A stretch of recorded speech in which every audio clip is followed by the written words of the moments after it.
Let's take a look at some common data types in Python. First, a bit of history. Python is a high-level general-purpose programming language. You can do a lot of different things in a lot of different ways using the language. It was developed by Guido van Rossum, released in 1991. Python 3.0 was released in 2008 and gets regular updates with new versions quite often. The guiding principles in Python, there's a collection of guiding principles, but some of these are that explicit is better than implicit, simple is better than complex, complex is better than complicated. You get the idea that the point is to make sure that your code is clear, does what it's supposed to do, other people can read it and tell what's happening. That's a really, really important aspect that you'll see throughout everything in the examples and in the work in Python. By the way, Python is named after not the snake, but after Monty Python, the comedy troupe. So sometimes you still see references to things from their skits, although those are now 50-year-old references. There are a lot of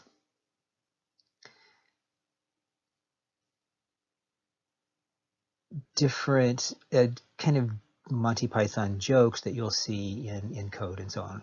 All of the things that you see on textbooks involve snakes, and the website involves snakes, but the original naming was not about snakes. Not that it matters, but anyway. So in variables in Python, when we name a variable, you can use letters, numbers, and the underscore, but no other special characters. The variable names cannot start with a number. You can start with a letter or the underscore. Names are case sensitive in Python. The most variable names in Python by convention are lowercase and using the snake casing, which means you write, if you have a 2 words or more in your variable name, you write the first word, underscore the next word, underscore the next word, and so on. Python will accept other naming styles, but there is a kind of style guide in Python. So we want to make sure that our variable names are meaningful. You want them to tell what's going on, but not be too long. So there's a fine line. There are certain scenarios that we'll see later where you do start with a capital letter, and in some instances there are things that are all caps, but those have specific meaning, and the reason for the conventions are so that when someone looks at your code, they can see by your variable name what the anticipated use or the expected use of that variable is. So it's a good idea to follow the conventions. And in our examples, we will follow all those conventions as closely as we possibly can. There are keywords in Python. We'll see several things that have specified kind of reserved meanings. And so you shouldn't use those as variable names. In idle or PyCharm, if you type in a keyword, the color will change and it lets you know that that word is reserved. Sometimes you're able to get away with it. Python won't break in some situations, but in other instances it will actually cause some underlying problems that are very, very difficult to find. So we want to make sure that we don't use any reserved words as a variable name. Some of the data types are data types that you see in other languages. Some are a little different. Some, the way they're implemented, look the same on the surface, but when you go behind the scenes, there's a little difference. There are differences. And so we have to be really careful to not expect that data types in Python carry over from data types in other languages. If you have programming experience in other languages, be careful if you're new to Python. But the first most simple, I guess, data type is a string, which is just a sequence of characters. Int is an integer, a little different between an int in Python and, say, an actual mathematical integer. The main difference being that mathematical integers, there are infinitely many of them. You can go as large as you like or as small as you like. Python is limited by how much memory the computer has. So otherwise, ints work like integers, the regular mathematical integers. A float is any number with a decimal point. There are differences. Basically, the idea of a float is that you would use it to represent anything that's not an integer. So you would use it to represent rational numbers or real numbers. Again, we have the limitation of only having a finite amount of memory, but there are some other issues with floats and the way they're stored. So some real numbers, we can't actually store those in the way floats are stored, so we can only come close. And so we'll see lots of examples as we go forward with errors that are caused by either the float can't store the whole number, so it thinks it's something else, or the number is just not possible to be stored, and so an adjustment has to be made. So we can get round-off errors. We can get situations where a program is running and something seems to be 0 when it's not really 0, or something seems to not be 0 when it really is. And so we'll see lots of these kinds of issues and look at how to handle those as we progress through different algorithms and solving various problems. A tuple in Python is an arbitrary collection of items, but the order matters in this collection of items. So we'll go into lots of detail on all of these different data types and see how to use those and what happens in different scenarios. A list is like a tuple, an arbitrary collection of items in which order matters, but you can change individual items in the list. So in a tuple, if you want to make a change, you have to change the whole thing. In a list, you can change individual items. A set is, again, an arbitrary collection of items, but the order does not matter and repetition of values is not permitted in the Python data type of a set.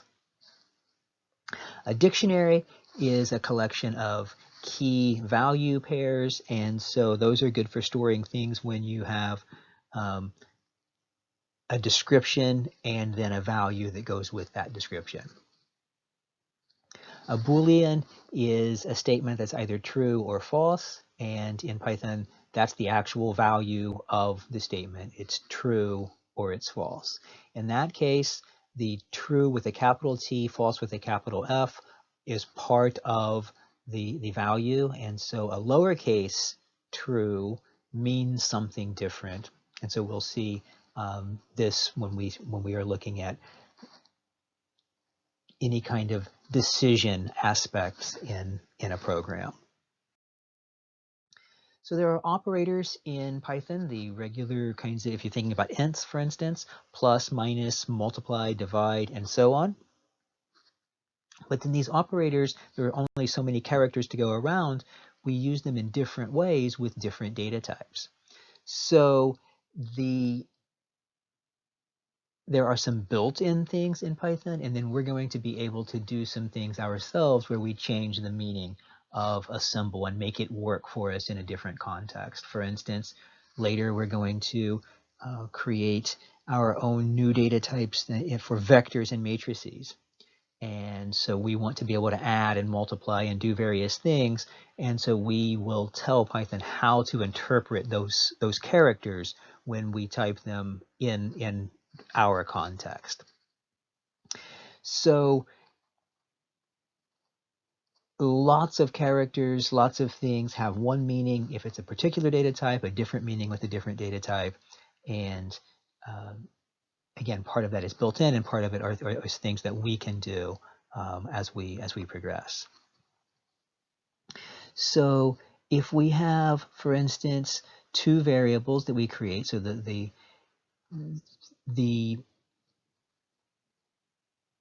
screenshot that we have here is taken from idle, so whatever you type in is being carried out right away.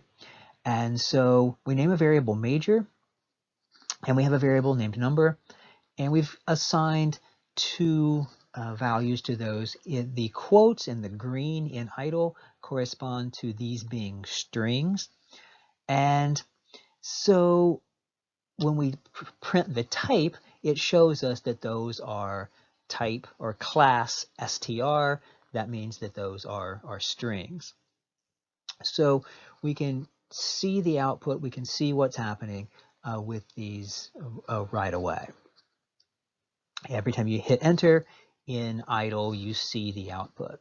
All right, so going on, if we say, well, what happens if you add major plus number? And the symbol plus, when you have strings, is the concatenation operator. In other words, it just writes the first string and then puts the next string right next to it. And so you can use plus with numbers to do what you would normally think of doing with numbers, adding two numbers together. The same thing with floats, it would add two floats together. If you add an int and a float, then plus will work pretty much the way you expect.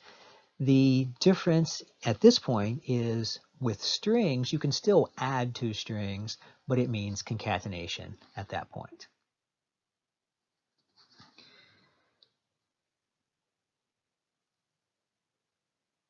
If we want to have a space in between there, then the space itself is another string. And so we could say, let's print major plus a space plus the number, and that puts the space in place. And so again, all of these are just using the operator in a way that is specific to strings. If you try to use the operator with a string and a number, notice that major is still the string, but now 5110 is an actual number. Try to add those together and we get an error message. Can only concatenate a string with another string, not an int. And so this is called a traceback error, and in this case it's a type error. We tried to do something where we were doing something that was designed for one type and trying to apply it to a different type. We'll get really used to reading these traceback errors and understanding what is happening. Python is really nice in that regard. It will tell you where the error took place. It will tell you what kind of error it was in most cases. The harder types of errors to find sometimes are the ones that aren't syntax related, the ones that are logic errors. And so there will be a lot of scenarios where Python says, hey, this is fine. The code works in the sense that it can be executed. It may not do what we want it to do. So we have to be careful for syntax. Python will catch those for us, usually. And then the logic portion is the other part that we will need to focus on as well.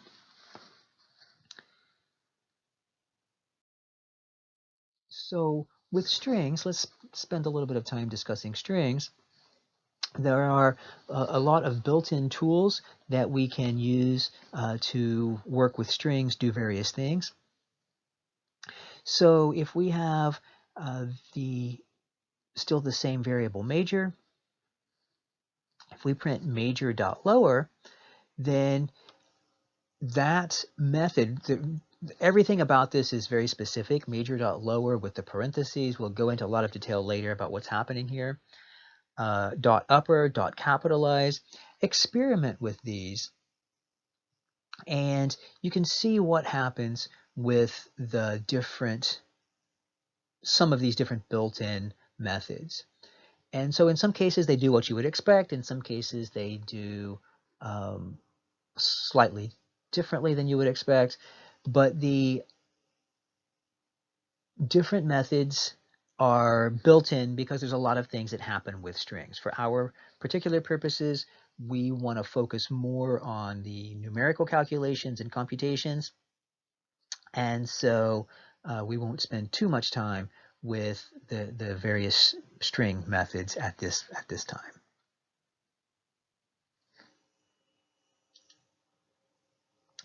There are some useful things with strings, though, that involve formatting. And so in Python, you can format a string by putting the F before the quotes that go around a string. A string is always identified with the quote. You can use a single quote or the double quote. You just need to be consistent. And in the case of wanting to have the major and the number with the space in between, if you format the string with the F, and then notice that major is in the brackets, the curly brackets there, and number is as well. But when you print that, the space is part of it because the formatting carries over. What happens with major is when Python gets to that point, it goes and looks up that value, puts that in place, then sees that there's a space in the string, so it prints the space, and then it goes, looks up the number that is the value that's stored in number and puts that in place. And so we can do some formatting, which is helpful in terms of being able to output things and see what's happening and not have to worry so much about, did I get all the pluses in the right place? Did I convert things to strings that aren't strings so that I can get things into place?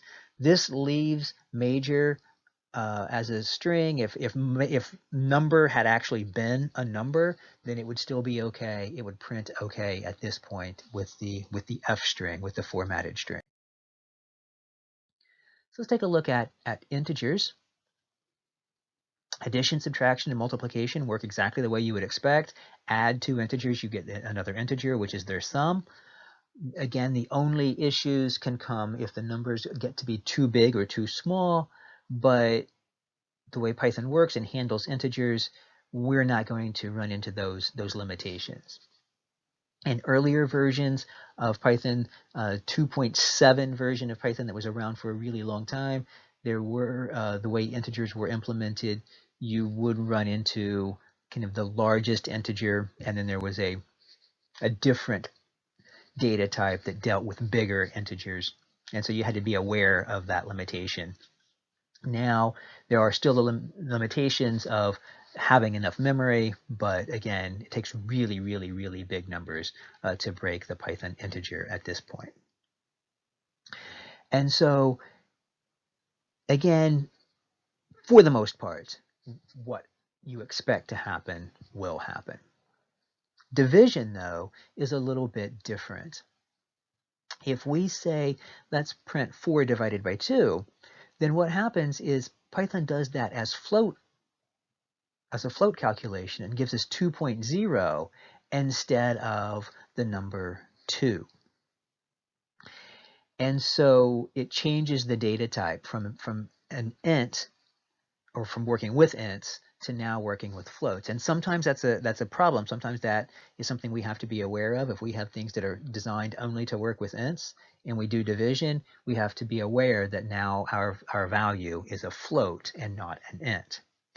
The other issue is if we divide 4 by 1.5, 4 divided by 1.5 should be 2 2/3. But notice that the output is a bunch of 6's, and then the value at the end is a 5, not what we would expect. We would typically expect to either see a 6 there, or for it to round up and to see the 7 at the end. But the way Python stores the value, we see that there's a slight discrepancy, and it's a lot of decimal places over, and in most situations we would never notice the end result or the error of that, but we will see again more scenarios as we go forward where it really matters. Things that are way out there in the 10th and 15th decimal places can really have a huge effect on calculations that we're going to do going forward. If we want in Python to see the integer value, then there's another type of division using the division symbol but twice for, in this case, 4 divided by 2 for integer division gives us the 2. But notice that 4 divided by 1.5 with this version is the float value 2.0, because basically in this case then it did the integer round down and took just the integer portion of the float value 2.6666 whatever. And so again, there are times when that is useful, there are times when that's not useful. We have to just be aware, what do we want to have happen? What are we doing? What kind of calculation are we doing? Make the appropriate choice.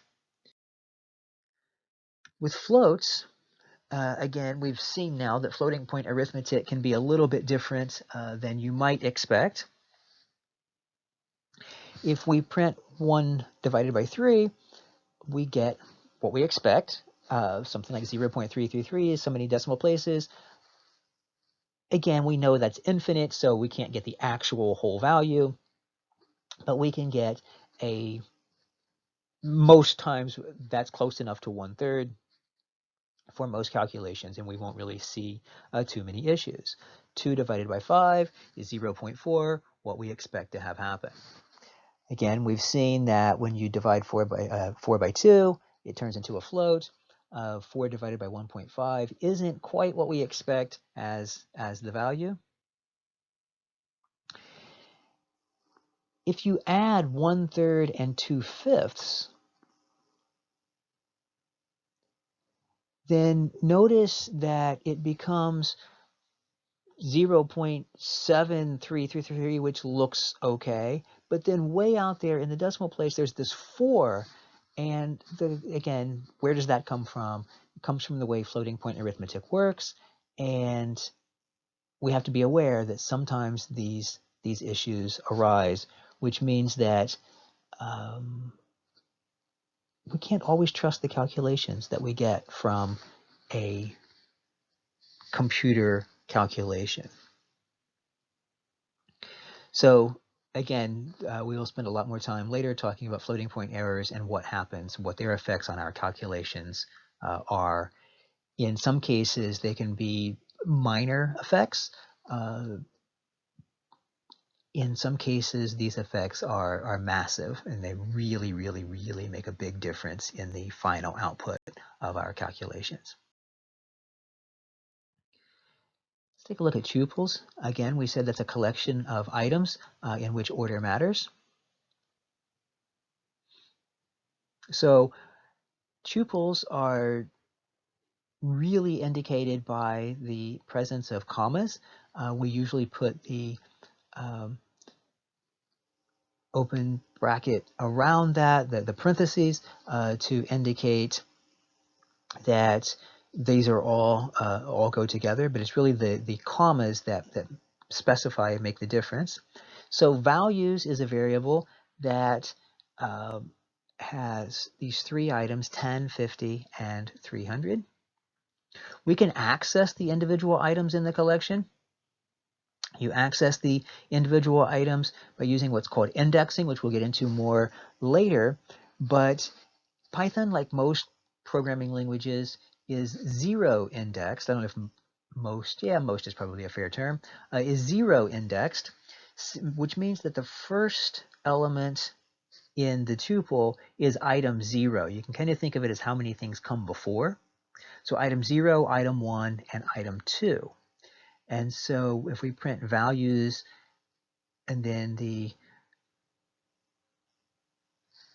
square bracket 0, then that's going to get the first item from the list, the thing that nothing comes before it. So that would be the value 10, the next one is value 50, and the value 300. In terms of accessing the individual items, we can do this as long as we're within reason, if we don't go outside the bounds. If we try to print values bracket 3, there is no item index 3. The index values are 0, 1, and 2. And so if we go too big, we get an index error, and the error says tuple index out of range. Now, there are things we can do. We'll see some more with index values, but this is going to be a common problem that we'll see of going too far. And it happens a lot when we think mathematically. Mathematically, we always start counting at 1. And so you want to, say you have 10 items, you want to go to item 10. Well, in Python, we have to be careful. To get the 10th item, we go to index 9, because the first index is index 0. So we'll see, until we get used to that, we'll have the index out of range error maybe occurring quite often. Sometimes we won't see the error, though, because we won't have gone out of range, but we will still be on the wrong index. And so we'll have a logic error rather than a syntax error by being off by 1. And so miscalculating what we're trying to do because we're using the next value rather than the value that we intend to use. We can assign a tuple to a new variable. So we have the variable values, and we can say new values equal values. Print new values, and we get those same values showing up. So we have two variables now, values, and we have a variable new values, and they both contain the same values, 10, 50, 300. If we change the new variable and say, hey, let's make new values, we're updating the data. So now it's 5, 25, and 150. You print new values, and you get the new values in place. You print values, and we still have the 10, 50, and 300 stored under that name. And so basically what happened was we changed all the data that was saved under the name new values. We cannot individually change items in this collection. If we go to a particular value and try to change that value, for instance, we say, hey, I want to make the 10 in values, turn it into a 5. So go to that position, values bracket 0, which is going to that index, and say, hey, let's make that 5. We get a type error that says a tuple object does not support item assignment. So you can't change that particular value. Data types can be mixed in a tuple. So you could have, in this particular example, we have a tuple that contains some elements. The first one, item 0 in that, is a tuple itself. It's the tuple 1, 2. So the item at index 0 is a tuple itself. The item at index 1 is the word string, and its type is a string. And the item at index 2 is the number 3, which is an int. So we have a tuple that's made up of a tuple, a string, and a number. And so in some cases, you can imagine uses where you have different categories of things that are stored all together. So if you think of a student, you might have a string for their name. You might have some value for an address and a phone number maybe. You have some information about how many credit hours they're taking. So you have all these things that are different kinds of data. Some things might be ints, some things might be floats. You might have other combined data that's other categories. Again, tuples are allowed to be included. Any data type that you like is allowed to be mixed in. We're going to see some other things that we're going to do later. Of course, most of what we're doing will be numerical, but some other things that we'll do later, certain other data types that are similar to a tuple won't allow this mixing. So we have to specify which data type we're using and use that data type throughout. But as far as the tuple is concerned, you can mix data types. Now we said lists are similar to tuples. You have a collection of objects in which order matters, but now you can access and change the individual items in the collection. So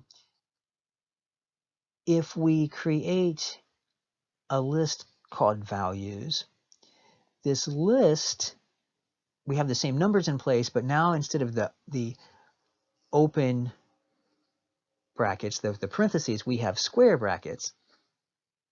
And so that's the distinguishing factor between a tuple and a list when you type something in Python.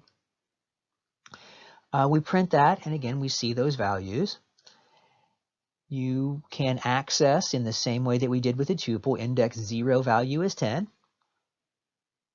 But if we change that now, we say, hey, let's make that value a 5 and print values, it changed just the one value, didn't change everything else. So a list, like a tuple, you can access the data, but then you can also change the data.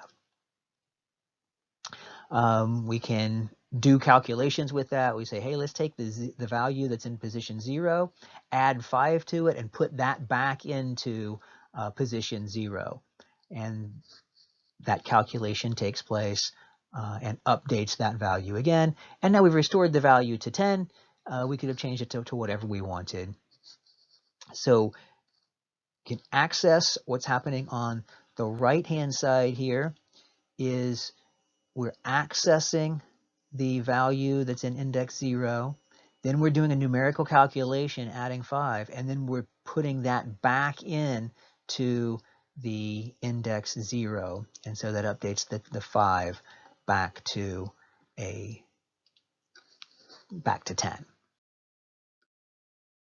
We can modify list in other ways as well. Given a list, we can append an item to the end. And so to append an item to the end, we write down whatever the list name was and do dot append, and then have the open brackets, the parentheses, and put in whatever value that we want to add in there.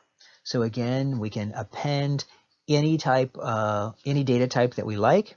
If it's just numbers, we're going to append a number. If it's something else, we append that thing. And so what that will do is grow our list. You can't do that to a tuple. A tuple is fixed. Once you've created it, it's fixed. It's not mutable. It can't be changed. But a list can be made longer by appending. Now, appending things, what happens, again, it's at the end. You will append to the end. There are other methods that can do other things we'll talk about in a bit. But the append method will always go increase the length of the list by 1 and put the new item at the end. We can also pop, which undoes the append. Pop takes the last item from a list, and if you save it to a variable name, you can have access to it later, or you can just pop something and get rid of it. And so we'll do both in different situations as we go forward. We will have a list and take something out of the list and do something with it, or just get rid of something in the list if we decide we don't want it anymore. And pop just works by putting the list name .pop, and then we have the open brackets that calls this what's called a method and makes it carry out the step of getting rid of that last item. So in this case, we're going to pop of something from values. And remember, the last thing that we added to values was the number 42. And we're going to save it as the variable name 40_2. And we have popped the item and saved it so we have access to it for future use. Some other things that we can do with a list is we can insert an item. So rather than just appending at the end, we can insert it into a particular slot. We can sort a list. There are a lot of things that we can do that are built into Python that we can do with lists. They are, again, as we've said, a bit different than tuples. we had the list named values that had the values 10, 50, and 300. So before with the tuple, we gave another name. So we said, okay, well, let's say new values is equal to values. Let's change new values, the index 0 value, let's change it to 5 and print that. And what we expect to have happens. We get 5, 50, and 300. We changed that value at index 0. But if we go back to the original list and print values, it shows up with the new 5 as well. Because what happens in Python with a list, if you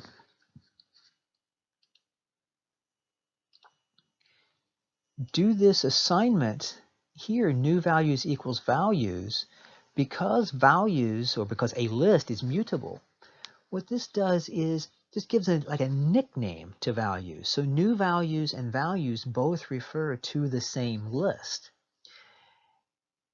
On things that are not mutable, you're creating a new memory location, a new name associated with it. Even if you have the same number in place, it's a new memory location, a new, completely new thing. But with mutable things, when you do this, you're not creating a new memory location. You're just associating two different names with the same object. And so we have to be really careful, and we'll see situations of how we handle this, but how do we work with this mutability? I want to have a copy of a list, and we need to be really careful of what we do to make sure that we're not accidentally changing an original if we only mean to change the copy. Again, lists like tuples can contain elements of different types, so you can mix things just as much as we did before, and everything works exactly the way you expect at this point in terms of being able to access things. You could change individual items and so on. If you have a list or a tuple, inside of a list or a tuple, you can also access those. And you access those with this double kind of square bracket situation. New list has inside of it a tuple. It has the values list. It has a string and a number. And so at this point, if we are looking at inside new list, we're looking at index 1, so that's the second item, not the tuple, but the list. So we're looking at the list values, and now we're looking at item index 2, 0, 1, 2, and that's where the 300 comes from. So we're looking inside a nested list with this second bracket. So that's a really useful tool when you have things that we're going to be creating, when you're keeping track of multiple pieces of data. You can go multiple steps in. So if you had a list that contains lists, then you can look inside the list that's the deepest inside the deepest nesting of those. So again, it's not just two brackets that you can have, or the two of these square brackets. You can go multiple layers deep. All right, so a bit of an introduction to different data types that are in Python. The most common that we're going to be using are ints, floats, and lists, and we will use those to build a bunch of other things. But we will need to use some things with strings. We will possibly use some other data types as we go forward, and especially data types that we're going to create ourselves, and then later some other data types as we get more involved in different mathematical tools. We'll look more at indexing to see what happens in the next step as well. So as usual, feel free to ask questions either in the comments, by email, or on Discord.